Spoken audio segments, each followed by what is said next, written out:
Meus amigos, muito boa noite a todos vocês, saudações rubro-negras a todos. Eu estou ainda aqui no Engenhão, já fechando as portas. Quero gravar esse vídeo para poder explicar para vocês, na minha visão, o que aconteceu no jogo de hoje. Flamengo 2, Resende 2, um resultado melancólico, completamente extrínseco às expectativas que o torcedor rubro-negro tinha na tarde ensolarada desse carnaval. Os amigos, esse empate amargo, que na verdade não significa muita coisa para o campeonato, uma vez que as 4 equipes que vão para as semifinais praticamente já estão definidas, mas é um empate que, sob o ponto de vista da expectativa do torcedor, acaba corroborando para algumas tensões que aconteceram aqui. Felizmente o Diego Alves entrou muito mal no jogo, fez até uma grande defesa ali, evitando o segundo gol do Resende, mas logo depois falhou novamente na saída de bola junto com o Fabrício Bruno, que aliás quero dizer a vocês também, não se mostra muito competente nas vezes que entrou pelo time do Flamengo.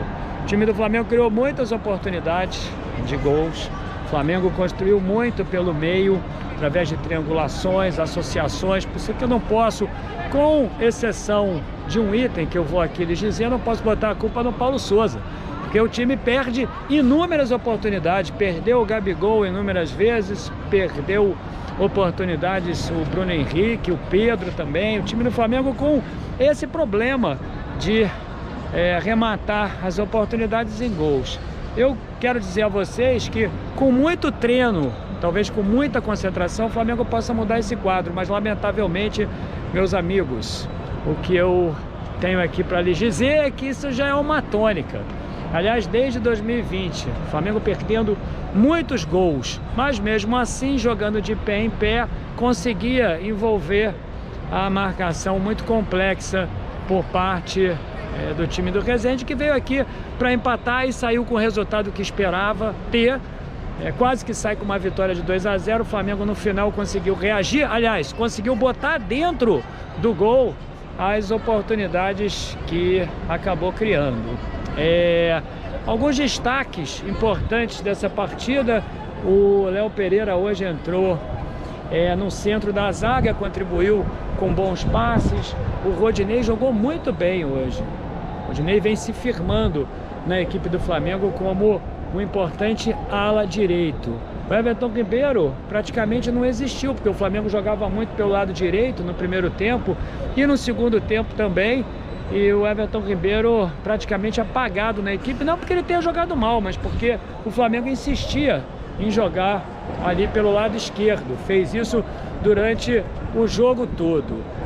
O Diego Alves, meus amigos, muito mal. O ano do Diego Alves de 2022 começou muito ruim. Falhou contra o Madureira, falhou nessas 2 oportunidades dos gols do Resende hoje. Realmente isso aí é muito ruim, porque acaba inspirando, meus amigos, a necessidade premente de contratar um goleiro.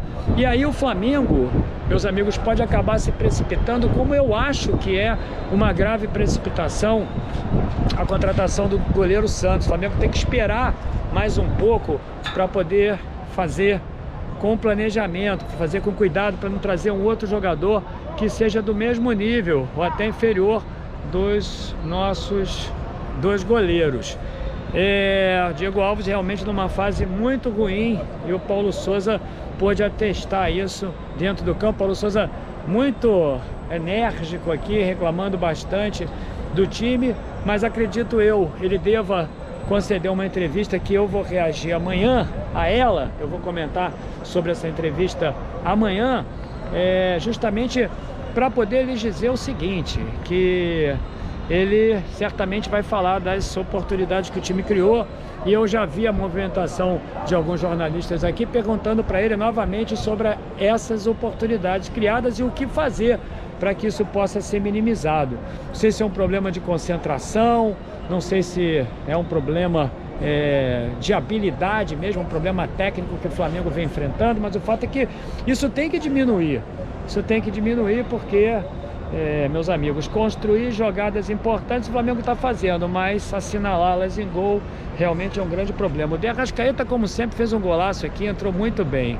O time do Flamengo hoje no meu entendimento, o melhor jogador que o Flamengo tem, de fato, em 2022, no ano de 2022, é o De Arrascaeta. O Lázaro hoje não entrou, estava em campo o Everton Ribeiro. Uma outra novidade, o Ilharão entrou na segunda volância, o belga foi jogar mais atrás.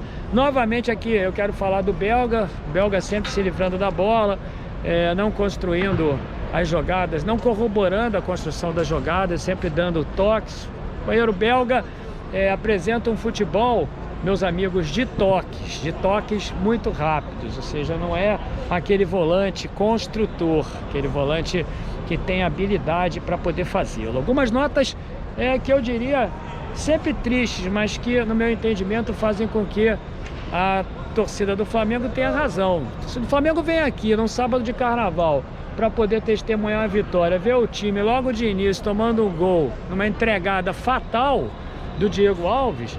Isso significa tão somente que a torcida fica irritada, e aí o time vai perdendo gols, e quando vai perdendo gols a torcida se irrita mais ainda, né? E o resultado disso foram as vaias para o time, especialmente para o Gabigol. Eu nunca tinha visto isso, a torcida gritando para o Gabigol: ei, vai tomar caju. Era o que a torcida do Flamengo fazia e nos deixou atônitos aqui, porque realmente isso nunca aconteceu diretamente. O Diego Alves, então, quando pegava na bola, era uma vaia estrondosa, desde o momento em que ele falhou, apesar da defesa que ele fez aqui, milagrosa também, no segundo tempo. Infelizmente, falta de concentração do Diego Alves, aí começaram a reverberar nas redes sociais que o time queria derrubar o Paulo Souza. Eu não acredito que seja nada disso, meus amigos, é pura incompetência mesmo em assinalar os gols. Se o Flamengo tivesse feito os gols que perdeu aqui, foram muitos, isso realmente não teria acontecido. No final a torcida até se animou, porque o Flamengo conseguiu o empate. Acho até que poderia ter desempatado ainda no tempo de acréscimo na própria partida, mas infelizmente isso não foi possível. É aquilo que eu falo para vocês, empatou aqui com o Resende, resultado muito ruim, mas o torcedor saiu muito chateado daqui no jogo de hoje.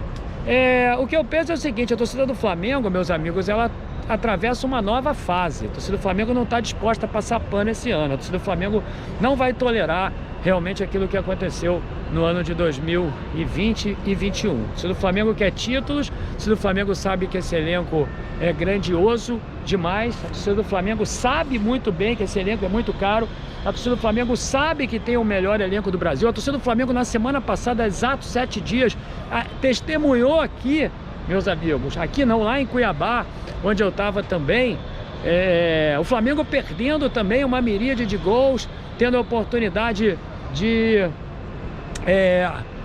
definir a partida em 4 penalidades, e isso não foi possível, né? Porque o time também não se concentrou, o que acabou motivando o Paulo Souza a dizer que esse time tinha que ter fome por títulos, e que aquele ano de 2019 já era muito distante, longínquo. Daqui a pouco nós não vamos nem lembrar, nós não podemos viver disso. E a torcida do Flamengo, meus amigos, ela está coberta de razão, eu quero dizer a vocês aqui, quando se mostra impaciente esse ano. Ou seja, a vida dos jogadores do Flamengo esse ano vai ser de mais cobrança, o que realmente tem que acontecer para que nós possamos vencer. Eu acho que o Paulo Souza deve tocar nesse tema também, deve estar realizando a entrevista nesse momento. Como vocês sabem, eu já avisei, não vou fazer live pós-jogo hoje, vou fazê-la amanhã. Estou gravando esse vídeo aqui para que vocês entendam as minhas impressões da partida. Queria citar também aqui a não entrada do Marinho. Eu não sei o que acontece. O Marinho realmente não caiu na preferência do Paulo Souza, ele não havia pedido o Marinho, e agora ele não põe o Marinho mesmo num jogo, meus amigos, onde o Flamengo ali no final precisava realmente de um cara que duelasse mais, porque o Resende entrou aqui com 2 linhas de 5, desde o início do jogo, uma retranca colossal. E o produto disso, meus amigos, é que talvez ali, no meio do segundo tempo, o time fosse requerer alguém que pudesse protagonizar esses duelos 1 contra 1. O jogador do Flamengo aqui pegava na bola pelo lado direito ou pelo lado esquerdo, se tinha 3, 4 duelos pela frente, e realmente fica muito difícil. Então o Marinho era esse homem que poderia ali ao lado do Gabigol e do Rodinei, construir algo mais importante que pudesse minimizar esse problema. Então, meus amigos, um empate amargo. O próximo jogo do Flamengo no sábado, no domingo que vem contra o Vasco, no local ainda indefinido. Eu quero aqui me despedir de você, pedir a você para se inscrever no canal, deixar esse like. Tô aqui já com o Engenhão escurecendo. Então, amanhã tem uma live na parte da tarde onde eu vou conversar com vocês. Por enquanto vamos descansar, carnaval, aproveitem muito o carnaval. Saudações rubro-negra, meus amigos, um grande abraço.